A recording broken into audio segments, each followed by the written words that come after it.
ওয়ামা আদরাকা মা লাইলাতুল কদর, শবে কদর সম্বন্ধে আপনি কি জানেন? ক্ষমতা প্রদর্শনের রাত, ভাগ্যের রাত, সিদ্ধান্ত গ্রহণের রাত।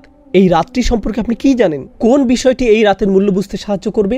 আপনি এমন এক বিশেষ ধরনের শান্তি এই রাতে অনুভব করবেন যা অন্য রাতে করেন না। তুমি যদি এই রাত না পেয়ে থাকো তাহলে শান্তি কাকে বলে তুমি সেটা জানোই না।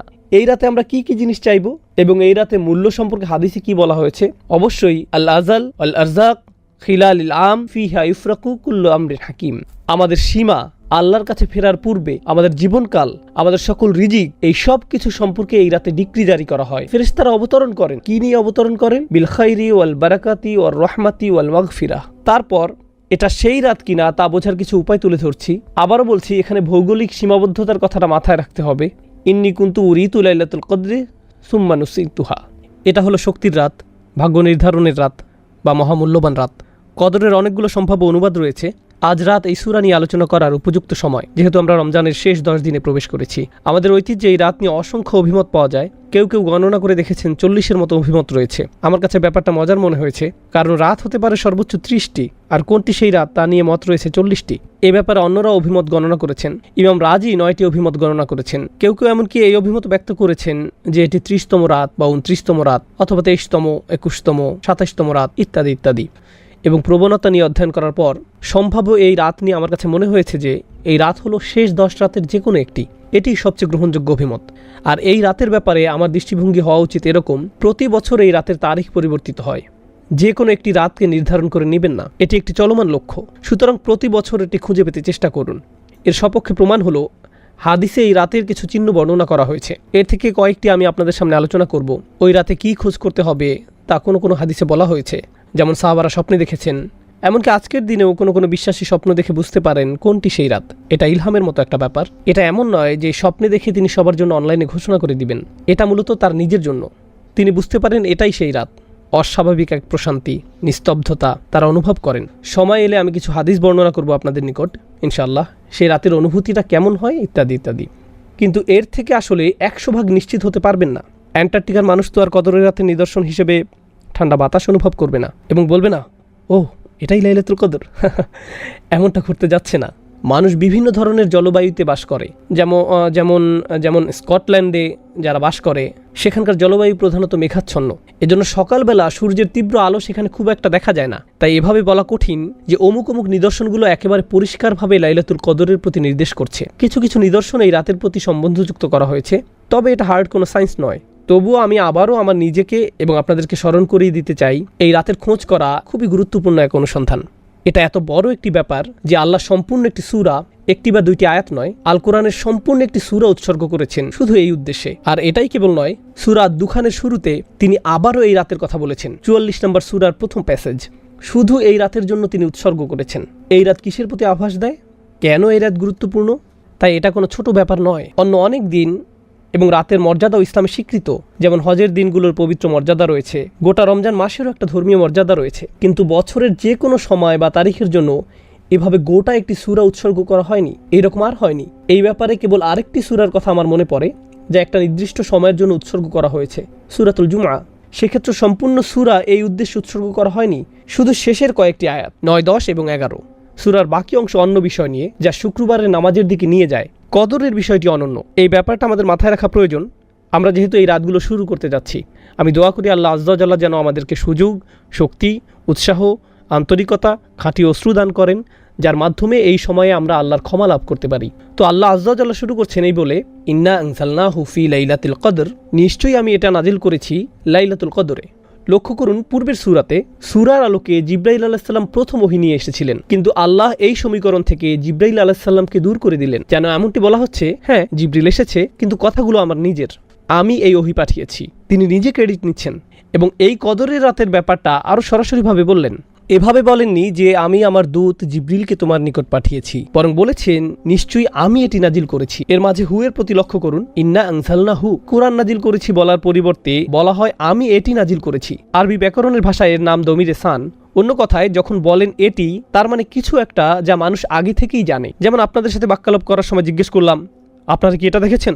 হয় আপনাদের কোনো ধারণাই নেই আমি কি নিয়ে কথা বলছি, চোখ ঘুরিয়ে জিজ্ঞেস করলেন আমাদের কি দেখার কথা, অথবা দুজনেই ক্রিকেট ম্যাচ দেখেছিলেন কিংবা উভয় ফুটবল খেলা দেখেছিলেন, তাই আমি যখন জিজ্ঞেস করলাম ইয়েস দেখেছি, দারুণ হয়েছে, কেউ এখানে খেলা বা ম্যাচের কথা উল্লেখ করেনি, উভয় বলছে এটা। কারণ বিষয়টা আমাদের মাথায় আছে। যখন আল্লাহ বলছেন ইন্না আনজালনা হু, আমি এটা নাজিল করেছি, এর দ্বারা ইঙ্গিত করছে যে কোরআন অবতীর্ণ হওয়াকালে ব্যাপারটা সবার মাথায় ছিল। কোরআন তখন বিস্ময়কর এক ব্যাপার হয়ে দাঁড়িয়েছিল।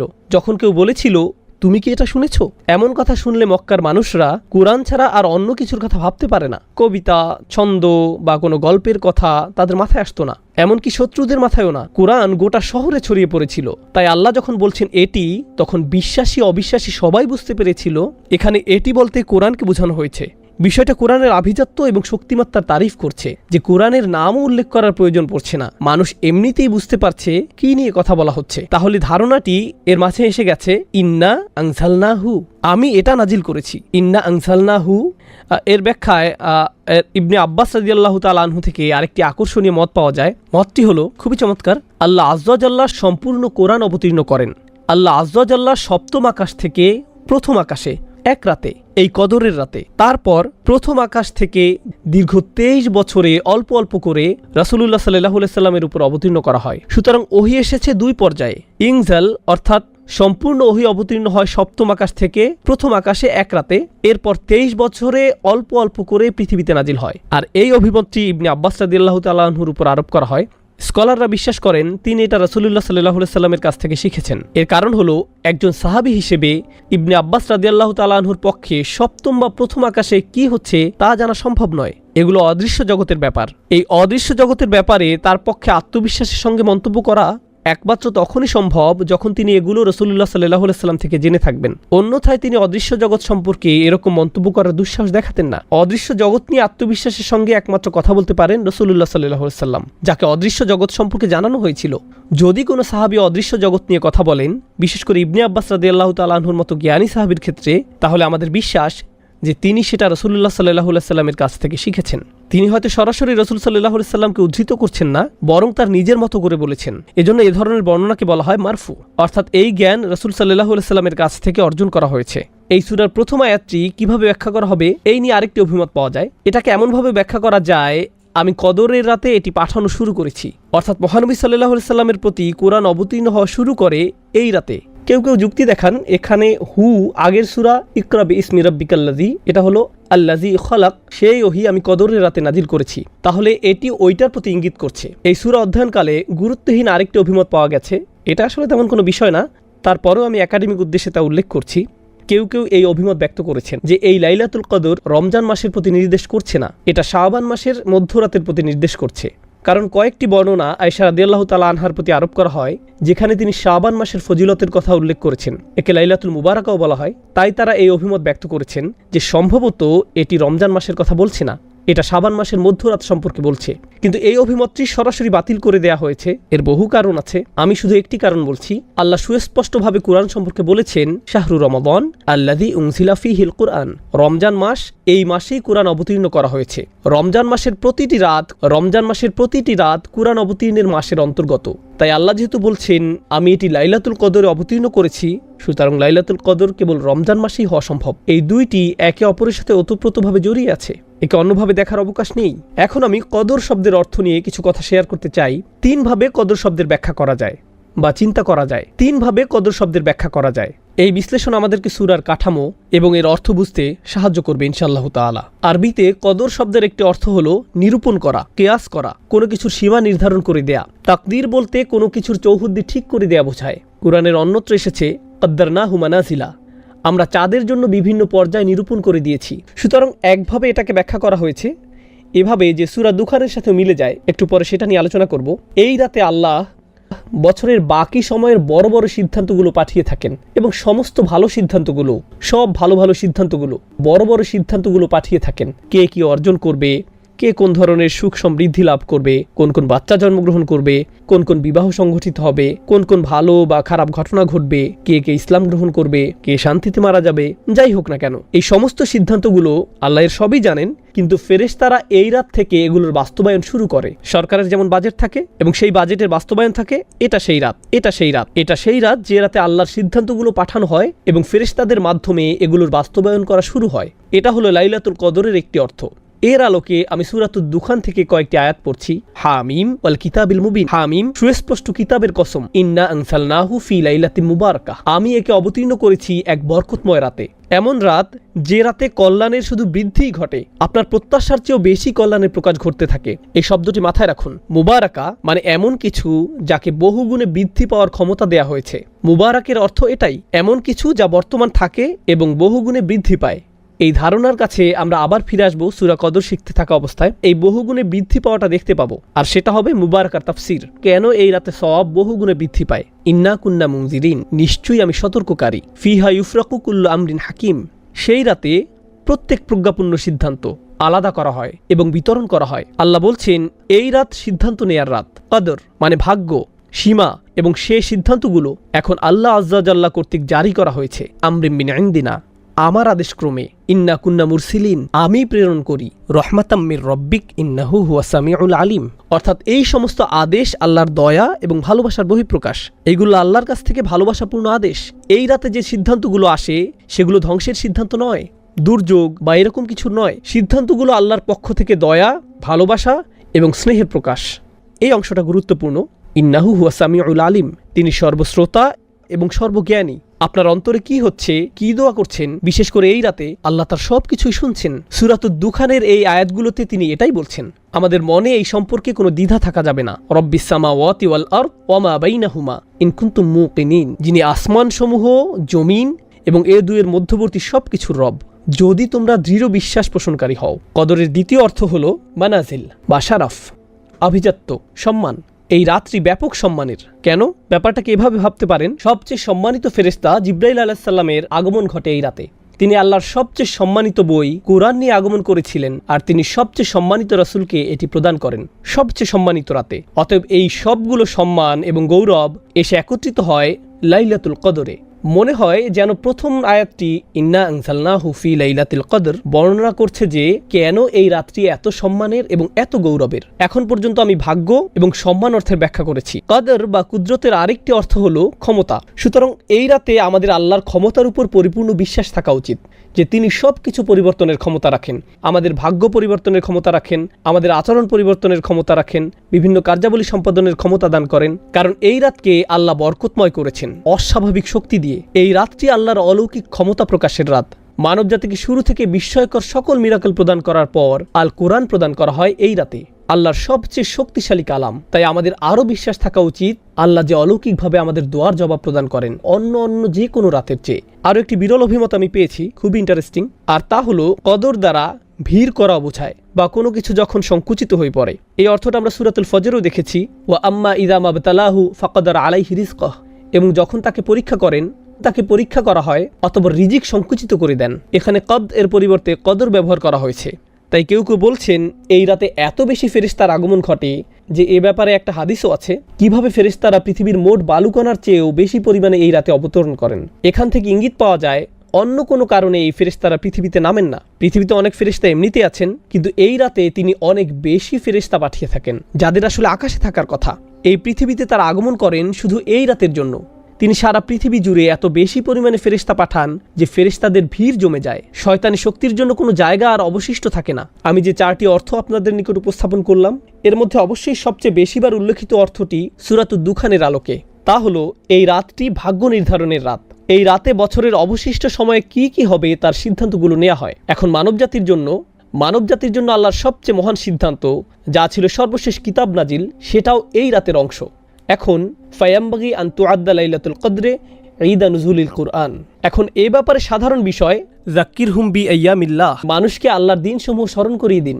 আল্লাহর দিনগুলোর মাঝে এক্ষেত্রে রাত সবচেয়ে মূল্যবান রাত হলো কোরআনের রাত অর্থাৎ লাইলাতুল কদর। তিনি বলেন এটা মূলত মুফাসসির ইবনুল আশুর বলেন এই রাতকে কোরআনের ঈদ হিসেবে মনে করা উচিত, যেন এটা কোরআনের বর্ষপূর্তি যা আমরা এই রাতে উদযাপন করছি।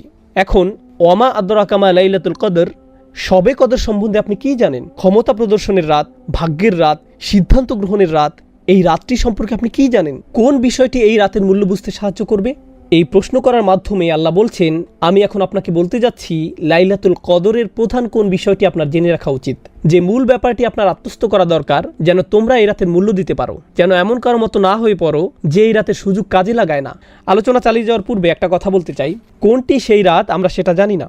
এর পিছনে কিছু বিজ্ঞতা আপনাদের সাথে শেয়ার করতে চাই, যা বিশেষ করে ইমাম রাজি এবং অন্যান্যরা বলেছেন আল্লাহ কেন আমাদেরকে রাত্রি নির্দিষ্ট করে জানালেন না। এমন একটি বর্ণনাও আছে যে রাসূল সাল্লাল্লাহু আলাইহি সাল্লাম রাত্রির কথা মনে করলেন, কিন্তু এরপর তাকে ভুলিয়ে দেওয়া হয়। ইমাম রাজি ব্যাপারটাকে রাসূল সাল্লাল্লাহু আলাইহি সাল্লামের জীবনের আরেকটি ঘটনার সাথে তুলনা করেন। এক ব্যক্তি ঘুমাচ্ছিল, রাসূল সাল্লাল্লাহু আলাইহি সাল্লাম আলী রাদিয়াল্লাহু তাআলা আনহুকে বললেন লোকটিকে নামাজ পড়ার জন্য জাগিয়ে দিতে। তো আলী রাদিয়াল্লাহু তাআলা আনহু লোকটির কাছে গিয়ে তাকে নামাজের জন্য জাগিয়ে দিলেন। আলী তখন জিজ্ঞেস করলেন, সাধারণত আপনি নিজেই এই ধরনের কাজ করতে পছন্দ করেন, আপনি আমাকে কেন করতে বললেন? আমি সব সময় দেখেছি ভালো কাজ করার কোনো সুযোগ দেখলে অন্য কাউকে বলার পূর্বে আপনি নিজেই তা করেন। আমি কৌতূহলী, আপনি এই কাজ কেন আমাকে দিয়ে করালেন? তখন তিনি বললেন, যদি আমি তাকে জাগাতাম আর সে অলসতা প্রদর্শন করত, সে আমার কথা না শুনে আমাকে ঘুমের ঘরে সরিয়ে দিত, তখন সেটা কুফরি হয়ে যেত। সে যদি তোমার প্রতি বিরক্তি প্রকাশ করত, তাহলে প্রমাণ হতো সে শুধু অলস। সে যদি আমার কথা না শুনতো, তাহলে সেটা অনেক বড় একটা ব্যাপার হতো। ও আলামু আন্না ফীকুম রাসূলুল্লাহ, এই ব্যাপারটা মাথায় রেখে চিন্তা করুন, আমরা যদি জানতাম আজ লাইলাতুল কদর কিন্তু আমরা মিস করলাম, তখন এটা হবে বিশাল এক অপরাধ। গোটা একটা সূরা নাজিল হবার পর যে এই রাতের মর্যাদা কত বেশি, কিন্তু ইমানদার ব্যক্তি যদি এমন করে ধুর আজ ভালো লাগছে না, তখন সেটা হতো ভয়ঙ্কর এক অপরাধ। কারণ এই রাতের মর্যাদা যেমন বিশাল, তেমনি একে ভুলে যাওয়া বিশাল অপরাধ। এটা আসলে আল্লাহর দয়া যে তিনি সেই দরজা উন্মুক্ত করেননি, তিনি বলেননি এটা হলো সেই রাত, আর কোনো সমস্যা নেই। আল্লাহ আমাদেরকে তাদের অন্তর্ভুক্ত করুন যারা বিনয়ের সাথে এই রাতের অনুসন্ধান করে এবং খুঁজে পায়। যাই হোক, এখন লাইলাতুল কদরের প্রথম উপকারিতা, লাইলাতুল কদরি খৈরুম মিন আলফি শাহর। শবে কদর হলো 1000 মাস অপেক্ষা শ্রেষ্ঠ। কেউ কেউ এই 1000 মাসকে আক্ষরিক অর্থেই নিয়েছেন এবং গণনা করে বের করেছেন 1000 মাস সমান সমান 83 বছর 4 মাস। সুতরাং আজকে যদি শবে কদর হয় আর আপনি ফজরের নামাজ আদায় করেন, তাহলে আপনি 83 বছরের জন্য ছুটি নিতে পারেন। না না, এমনটা নয়। এই আয়াতের অর্থ এটা নয়, এই আয়াতের অর্থ এটা নয়। আরেকটি ব্যাপার যেটা লক্ষণীয়, আল্লাহ তাআলা বিভিন্ন পরিমাপে সময়ের উল্লেখ করেন, যেমন হাজার বছর, আলফা সানাতিন, কখনো যোগ করেন মিম্মা তাউদ্দুন, তোমাদের গণনার হিসেবে। অন্য কথায় এই আয়াতে এই অর্থটাও এখানে সুপ্ত আছে যে তোমাদের গণনার হিসেবে 1000 মাস থেকেও এই রাত উত্তম। 80 বছরের কিছু বেশি মূলত একজন স্বাভাবিক মানুষের আয়ুষ্কাল। সুতরাং আল্লাহ বলছেন যে তোমাদের গণনার হিসেবে এই রাতটি গোটা একটি জীবনকালের চেয়ে উত্তম। এই রাতটি কাজে লাগাও, তাহলে তুমি গোটা একটি জীবনকাল কাজে লাগালে। সুবহানাল্লাহ। আমরা এখানে বাৎসরিক এই বছর থেকে পরের বছর পর্যন্ত সিদ্ধান্তগুলো নিয়ে ভাবছি, আর আল্লাহ আযজা ওয়া জাল্লা যেন বলছেন হ্যাঁ, এই রাত্রি এতটাই অভিজাত এবং শক্তিশালী যে এই রাত্রি তোমাদের বাকি জিন্দেগির গতিপথ ঠিক করে দিতে পারে। লাইলাতুল কদরি খৈরুম মিন আলফি শাহর। এটা শুধু এমন না, আপনার 1 রাকাত নামাজ 1000 মাস 1 রাকাত নামাজ পড়ার সমান, একবার জিকির করা এভাবে 1000 মাস জিকির করার সমান। যদিও এই ব্যাপারটা খুবই চমৎকার, এই আয়াত আরও যে ব্যাপক অর্থ প্রকাশ করে তা হলো এই একটি রাত একটি সম্পূর্ণ জীবনকাল থেকেও শ্রেষ্ঠ। তাই আন্তরিকভাবে আমাদেরকে এই রাত ইবাদতে কাটাতে হবে, যেন আমরা নিজেদের মধ্যে ইতিবাচক পরিবর্তন নিয়ে আসতে পারি এবং আশা করব যে আমাদের বাকি জীবন আল্লাহর রহমতে আশীর্বাদ পুষ্ট হয়ে উঠবে। এটা কদরের প্রথম মূল্য। প্রসঙ্গত, আরবিতে কদরের একটি অর্থ হলো মূল্য, এটা দামি রাত। তাই লাইলাতুল কদরি খৈরুম মিন আলফি শাহর বলার মাধ্যমে প্রথম প্রশ্নের জবাব দেয়া হলো এই রাতের মূল্য কি? এটা যদি দামি রাত হয় তাহলে এর দাম কত? 1000 মাসের চেয়েও বেশি। প্রসঙ্গত, খৈরুম মিন তিনি বলেননি কত গুণ বেশি, এটা কি 1000 মাসের চেয়ে 1000 গুণ বেশি উত্তম? তিনি এখানে সংখ্যা নির্ধারণ করে দেননি, বলেছেন এটা 1000 মাসের চেয়েও উত্তম, অর্থাৎ 1000 মাস শুধু আপনার গণনায়, এর সীমা আরও বেশি। যদি বলা হতো লাইলাতুল কদরি মিসলু আলফি শাহর, কদরের রাত 1000 মাসের মতো, কিন্তু বলা হয়েছে 1000 মাসের চেয়ে উত্তম, তাহলে কদরের একটি মানে হলো মূল্য, আর এর মূল্য বলে দেওয়ার মাধ্যমে এর জবাব দেওয়া হলো এটা 1000 মাসের চেয়েও উত্তম। কদরের আরেকটি অর্থ হলো ডিক্রি বা আল্লাহর আদেশ, যা সব কিছুর জন্য আসে। তাই পরবর্তী আয়াতে কদরের অন্য এই অর্থটি নিয়ে কথা বলা হয়েছে, তানাজ্জালুল মালাইকাতু ওয়ার রূহ ফিহা বিইজনি রাব্বিহিম মিন কুল্লি আমরিন। সে রাতে ফেরেশতা ও রূহ তাদের রবের অনুমতি ক্রমে, বাইবেলে যাকে হোলি স্পিরিট বলা হয়েছে, কোরআন তাকে অভিহিত করে রূহ নামে, মানে জিব্রাইল আলাইহিস সালাম। তাহলে ফেরেশতারা অবতরণ করেন, সাথে স্পেশাল গেস্ট জিব্রাইল আলাইহিস সালাম। ওহী নাজিলের আসল স্টার, সকল ফেরেশতাদের মধ্যে যিনি শুরুতে কোরআন নিয়ে এসেছিলেন, সেই মহান ফেরেশতা নিজেই আবার কোরআন বার্ষিকী উদযাপন উপলক্ষে পৃথিবীতে অবতরণ করেন। একবার চিন্তা করে দেখুন, আমরা কি নিয়ে কথা বলছি? মুতাঈন সাম্মা আমিন, সবার মান্যবর, সেখানকার বিশ্বাসভাজন। শুধু তিনি নন, তার অরিজিনাল টিম যারা কোরআন নাজিলের সময় দলে দলে নেমে আসতেন, তারা সবাই কদরের রাতে পৃথিবীতে অবতরণ করেন।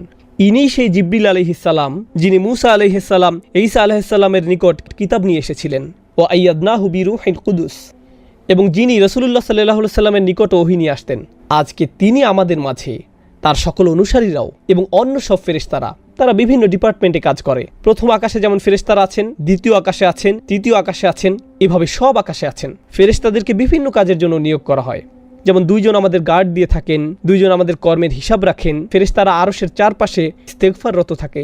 ফেরেশতারা বিভিন্ন রকমের কাজ করেন। কদরের রাতে সব ফেরেশতাদের তাদের নিজস্ব কাজ থেকে মুক্তি দিয়ে দুনিয়াতে পাঠানো হয়। এমনকি জিব্রাইল আলাইহিসসালাম অবতরণ করেন ইনদা সিদরাতিল মুনতাহা, সিদরাতিল মুনতাহার নিকট থেকে, যেখানে তার মাকাম, যেখানে তিনি আমিন, তিনি সেখান থেকে এই রাতের জন্য অবতরণ করেন। তো তিনি বলছেন সবাই অবতরণ করেন বিইজনি রব্বিহিম, তাদের প্রভুর অনুমতিক্রমে। এই ব্যাপারটা বোঝা গুরুত্বপূর্ণ। ফেরেশতাদের নিজস্ব দায়িত্ব রয়েছে। আল্লাহ তাদেরকে তাদের কাজ থেকে মুক্তি দিয়ে এই রাতের জন্য প্রেরণ করেন। এই জন্য বিইজনি রব্বিহিম এখানে গুরুত্বপূর্ণ। তিনি বলেন মিন কুল্লি আমর, আল্লাহর আদেশে তারা আসেন সকল বিষয় নিয়ে, সকল সিদ্ধান্ত নিয়ে। তার মানে এটা যদি স্বাস্থ্য সংক্রান্ত ব্যাপার হয়, ব্যক্তিগত কোনো ব্যাপার হয়, পারিবারিক ইস্যু, যুদ্ধ সংক্রান্ত ব্যাপার, আধ্যাত্মিক ব্যাপার, শারীরিক ব্যাপার, অর্থনৈতিক ব্যাপার, যে ব্যাপারই হোক না কেন, আল্লাহর আদেশে তারা সব ধরনের ব্যাপার সমাধান করতে আসেন এবং মানুষকে সব ইস্যুতে সাহায্য করেন। আল্লাহর কদরের ঘোষণা দিয়ে, আল্লাহর রাজকীয় আদেশের ঘোষণা দিয়ে এই রাতে তাদের জন্য যারা এর সন্ধান করে। তাহলে ফেরেশতারা আমাদের চারপাশে ভেসে বেড়ান, আমাদের সকল স্থান প্লাবিত করে ফেলেন। তারা আমাদেরকে তাই দিতে প্রস্তুত যা আল্লাহ আমাদের জন্য লিখে রেখেছেন। এটাই হলো তানাজ্জালুল মালাইকাতু ওয়ার রূহ ফিহা বিইজনি রাব্বিহিম মিন কুল্লি আমরিন। প্রসঙ্গত, এই আয়াতের বর্তমান কাল নির্দেশ করে এমনটা যে শুধু প্রথমবার হয়েছিল তা নয়, অর্থাৎ যেবার কুরআন নাজিল হয়েছিল এমনটি ঘটতেই থাকে। কারণ এই প্রশ্নটি বিভিন্ন তাফসীরে উত্থাপন করা হয়েছিল, লাইলাতুল কদর কি শুধু একবারের জন্য, নাকি এটি প্রতি বছর ঘটবে? প্রতি বছর কি এভাবে ফেরেশতারা অবতরণ করবে? আল্লাহ এখানে বলেননি ফেরেশতারা অবতরণ করেছিল, বরং তিনি বলেছেন তারা অবতরণ করে। মানে এটি একটি চলমান প্রক্রিয়া। আল্লাহ এই উপহারটি মানবজাতিকে প্রতি বছর প্রদান করেন। ومعنى بإذن ربهم أن هذا التنزيل كرامة أكرم الله بها المسلمين بأن أنزل لهم في تلك الليلة جماعات من الملائكة وفيهم أشرفهم। দলে দলে ফেরেশতারা অবতরণ করেন, এটি মুসলমানদের প্রতি আল্লাহর একটি উপহার। কথা বলছিলাম বিইজনি রব্বিহিম মিন কুল্লি আমর নিয়ে। কিছু কিছু তাফসীরকারক আরও বলেছেন তারা আল্লাহর আদেশের হেফাজত করে।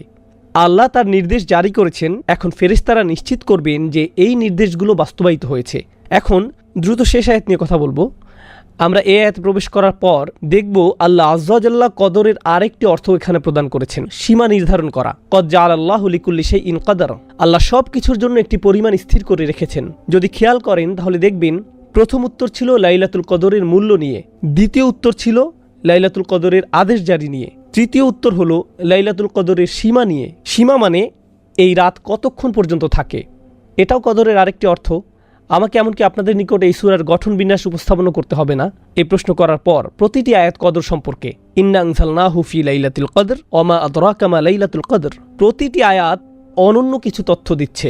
আবার বলছি, একটি আয়াতের মূল্য নিয়ে যা 1000 মাসের চেয়ে উত্তম, একটি আয়াত ভাগ্য নির্ধারণ নিয়ে, এটাও কদরের অর্থ।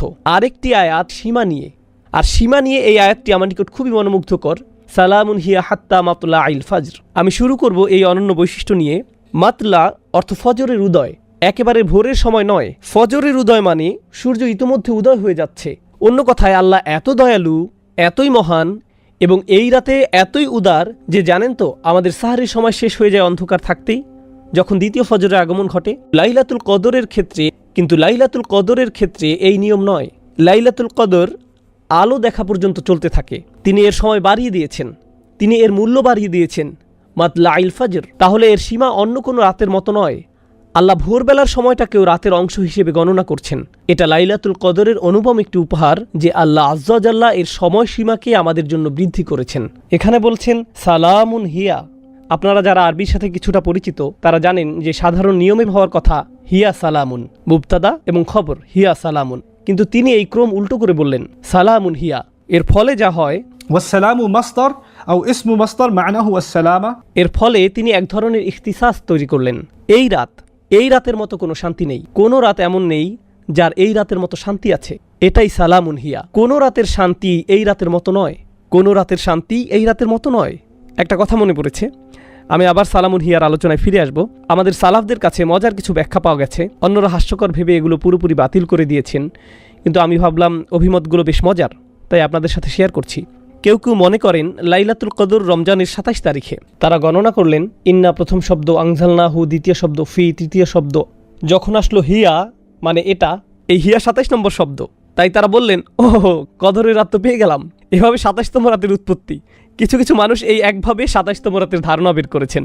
অন্য আরেকটি নিয়মও আছে মজার, কেউ কেউ এটাকে ইবনে আব্বাস রাদিয়াল্লাহু তাআলা আনহুর প্রতি আরোপ করেন, কিন্তু আমি অতটা নিশ্চিত নই। লাইলাতুল কদর এই শব্দদ্বয় 9টি অক্ষর দিয়ে গঠিত। এই শব্দগুলোতে 9টি অক্ষর রয়েছে, আর এটা 3 বার এসেছে। ইন্না আনজালনাহু ফি লাইলাতুল কদর ওমা আদরাকা মা লাইলাতুল কদর লাইলাতুল কদরি খায়রুম মিন আলফি শাহর। 9কে 3 দিয়ে গুণ করলে 27 পাওয়া যায়। এই তো পেয়ে গেলাম 27তম রাত, ঝামেলা শেষ। এগুলো সবই হাস্যকর, এর সাথে কোনো কিছুর কোনো সম্পর্ক নেই, কিন্তু ভাবলাম এগুলো উল্লেখ করি। হিয়ার আলোচনায় পৌঁছার পর মনে হলো ও কদরের রাত তো পেয়ে গেছি। চলুন সালাম শব্দটি বোঝার চেষ্টা করি, কারণ সমগ্র সূরায় এই শব্দটি বেশ গুরুগম্ভীর। এক দৃষ্টিতে বললে 2টি শব্দ এই সূরায় বেশ প্রভাব বিস্তার করেছে। কদর, খাইর। প্রতি আয়াতেই একটি মূল শব্দ আছে। প্রথম মূল শব্দ কদর, দ্বিতীয় মূল শব্দ খাইর, খায়রুম মিন আলফি শাহর, তৃতীয় মূল শব্দ হলো আমর, মিন কুল্লি আমর, এবং সর্বশেষ মূল শব্দ হলো সালাম।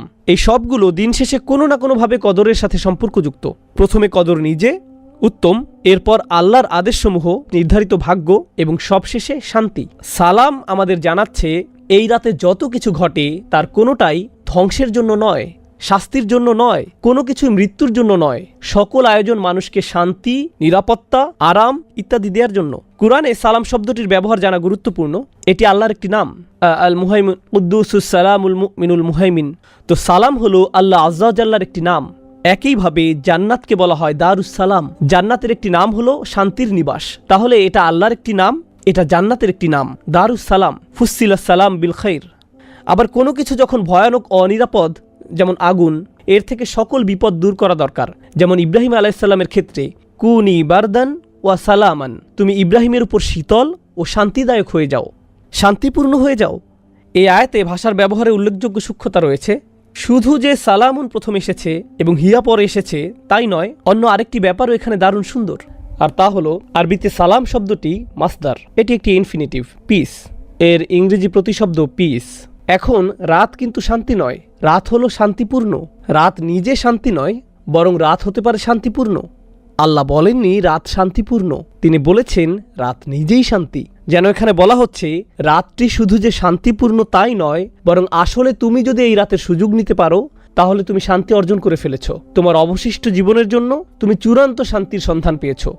তুমি যদি এই রাত না পেয়ে থাকো তাহলে শান্তি কাকে বলে তুমি সেটা জানোই না। এখানে এমনি একটি বিবৃতি, মুবালাগা বিবৃতি দেয়া হয়েছে, সালামুন হিয়া হাত্তা মাতলাইল ফজর। একইভাবে সালামকে এখানে আদেশ হিসেবেও বিবেচনা করা যায়। যেমন উদাহরণস্বরূপ আমরা বলি চুপ থাকো বলার পরিবর্তে চুপ থাকো একটি আদেশ, কিন্তু শিক্ষক এটাও বলতে পারেন সাইলেন্স, অথবা একজন বিচারক বলতে পারেন অর্ডার। তিনি বলেন না শৃঙ্খলা বজায় রাখো, তিনি শুধু বলেন অর্ডার। সুতরাং কখনো কখনো আদেশ দিতে নাউন ব্যবহার করা হয়। এই অর্থ মাথায় রেখে সালামুন হিয়া পড়লে সালামুন হিয়া হাত্তা মাতলাইল ফজর এর অর্থ হয় তোমরা ভালো চাইলে শান্তি বজায় রাখো। এই রাতে কোনো মারামারি নয়, তর্ক বিতর্ক নয়। আমি আমার ফেরেশতাদের পাঠিয়েছি, ডিক্রি জারি করেছি। এই রাতের মতো মূল্যবান কোনো রাত নেই। তোমরা ভালো চাইলে এই রাতে আল্লাহর নিকট সম্পূর্ণরূপে আত্মসমর্পণ করো। সালাম দিল্লুল হার্ব, এটা যুদ্ধের বিপরীত। তোমরা ভালো চাইলে অন্য কারোর সাথে পীড়াদায়ক আচরণ করো না, কাউকে কষ্ট দিয়ে কথা বলো না। আল্লাহর সাথে ভালো আচরণ করো, মানুষের সাথেও ভালো আচরণ করো, এবং আল্লাহর নিকট আত্মসমর্পণ করো। সূরার শেষে এটি একটি সাজেশন বা আদেশের মতো। ফজর উদয় হওয়ার আগ পর্যন্ত সকল দ্বন্দ্ব সংঘাত ভুলে যাও, সকল টেনশন ভুলে যাও। সালামুন হিয়া হাত্তা মাতলাইল ফজর। অন্যরা আরো সাজেস্ট করেছেন কিভাবে জানবেন যে এটি লাইলাতুল কদর। আপনি এমন এক বিশেষ ধরনের শান্তি এই রাতে অনুভব করবেন যা অন্য রাতে করেন না। যখন নামাজে দাঁড়াবেন এমন এক প্রশান্তি অনুভব করবেন যে নামাজ ছাড়তে চাইবেন না।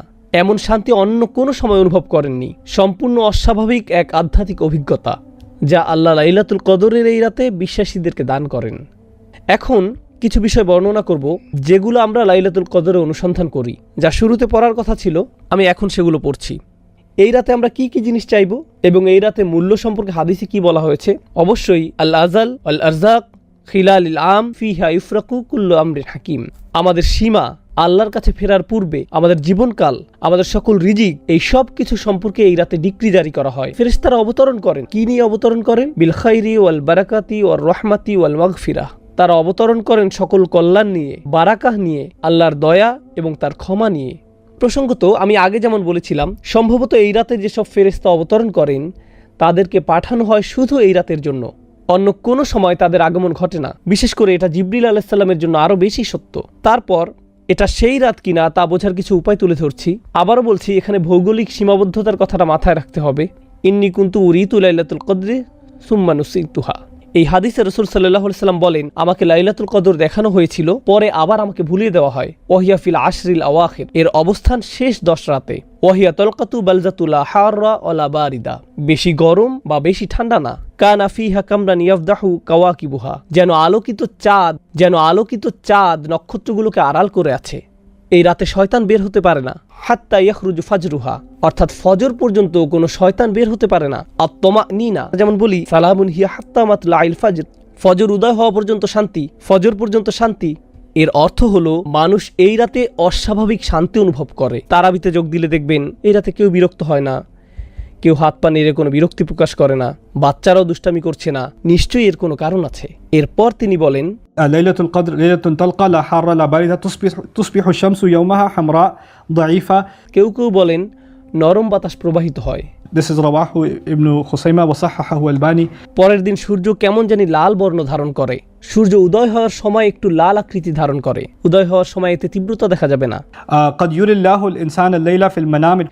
এমনও হতে পারে এটি কোন রাত আল্লাহ ইমানদারদেরকে তার স্বপ্নে দেখাতে পারেন। অনেক সাহাবীর ক্ষেত্রে এমনটা ঘটেছিল। তারপর রাসূল সাল্লাল্লাহু আলাইহি সাল্লাম বলেন, إن الملائكة تلك الليلة أكثر في الأرض من عدد الحصى।